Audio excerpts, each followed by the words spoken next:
Kenapa orang Malaysia kurang show off walaupun sebenarnya mampu? Di media sosial, ramai berlumba-lumba menunjuk kejayaan, kereta, rumah, gaji hidup mewah. Tetapi di Malaysia, ramai yang mampu, namun memilih untuk diam. Kenapa? Dalam dunia hari ini, kejayaan sering diukur melalui apa yang ditunjukkan. Lagi banyak dipamerkan, lagi tinggi dianggap nilainya. Namun Malaysia kelihatan berbeza. Ramai rakyatnya bekerja keras, ada simpanan, ada aset, ada kemampuan, tetapi mereka tidak menjadikannya sebagai identiti utama. Video ini bukan mengatakan orang Malaysia tidak show off langsung, tetapi persoalannya ialah kenapa budaya menunjuk tidak menjadi norma walaupun ramai sebenarnya mampu? Jawapannya terletak pada cara hidup, nilai sosial, dan falsafah senyap yang jarang dibincangkan.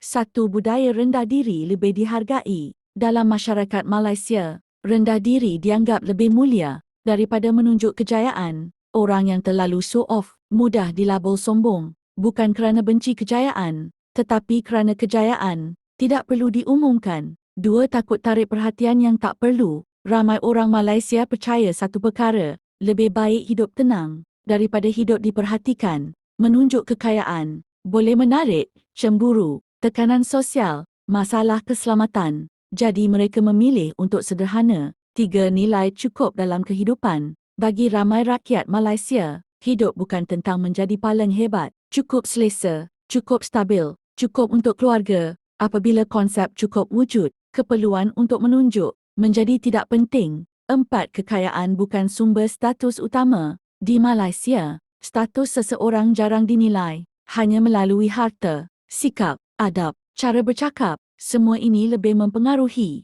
cara seseorang dihormati. 5. Didikan keluarga dan masyarakat. Sejak kecil, ramai diajar supaya tidak berlebihan. Jangan riak, jangan bandingkan diri dengan orang lain. Rezeki orang lain. Didikan ini membentuk mentaliti dewasa yang lebih berhati-hati dalam mempamerkan kejayaan.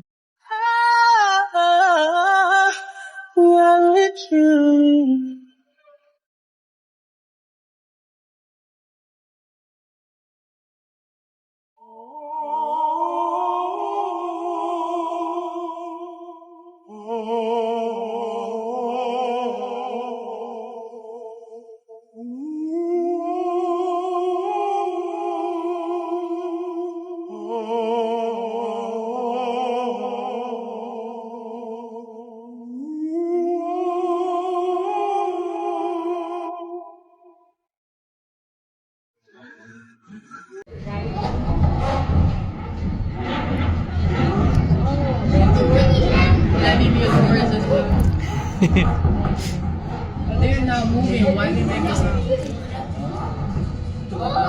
There are like 2 or 3. 6. Takut menguris perasaan orang lain.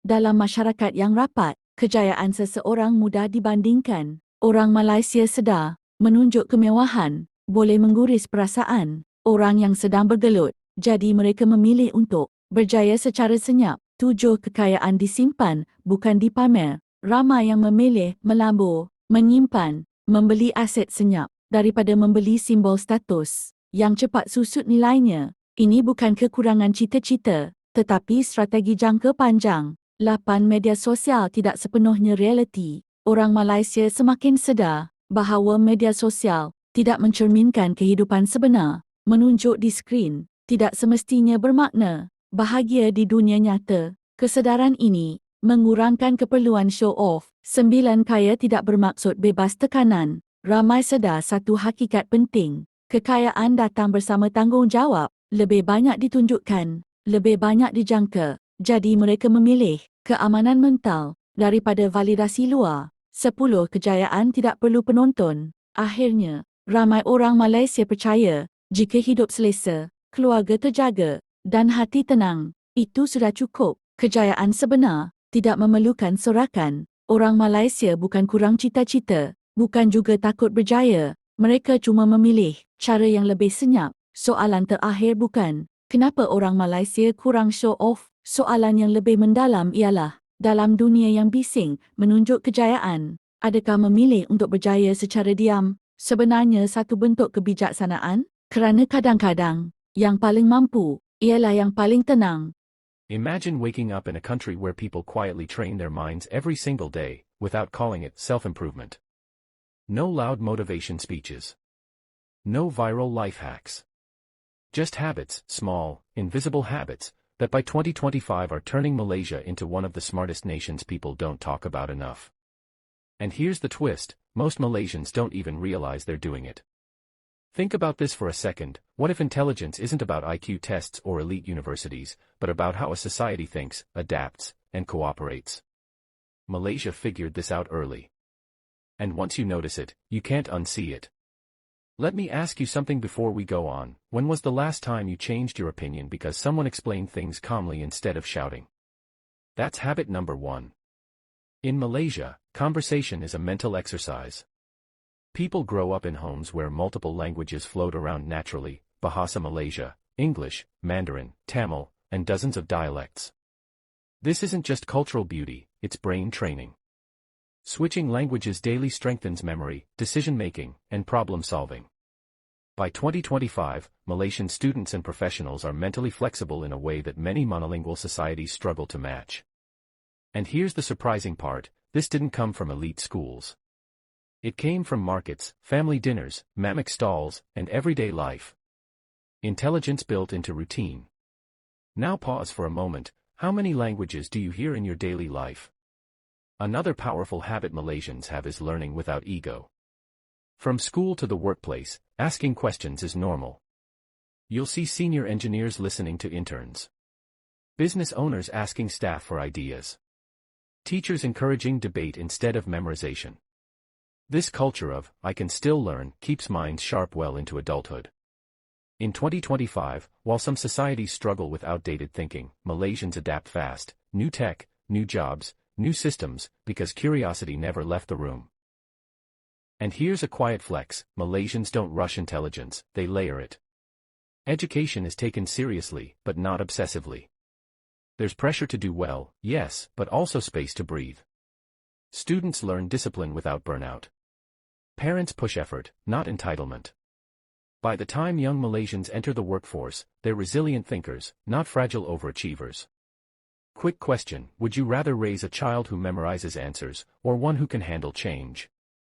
Now let's talk about something underestimated: respect. In Malaysia, respect isn't weakness, it's strategy. Respect for elders, teachers, time, and shared spaces creates mental order. When societies reduce daily conflict, the brain has more energy to innovate. Less chaos.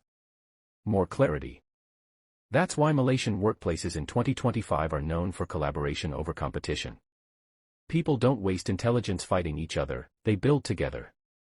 Here's a twist many don't expect: food culture plays a role in intelligence too. Malaysians eat socially. Meals are shared. Conversations happen naturally. Ideas are exchanged casually over tea at midnight. This constant social interaction strengthens emotional intelligence, negotiation skills, and empathy. Some of the smartest decisions in Malaysia aren't made in boardrooms, they're made at roadside stalls. Let me ask you, where do your best ideas usually come from? Another habit that quietly sharpens Malaysian minds is patience. In a world addicted to speed, Malaysians know when to slow down. Cues, processes, traditions, they teach delayed gratification. This builds long-term thinking.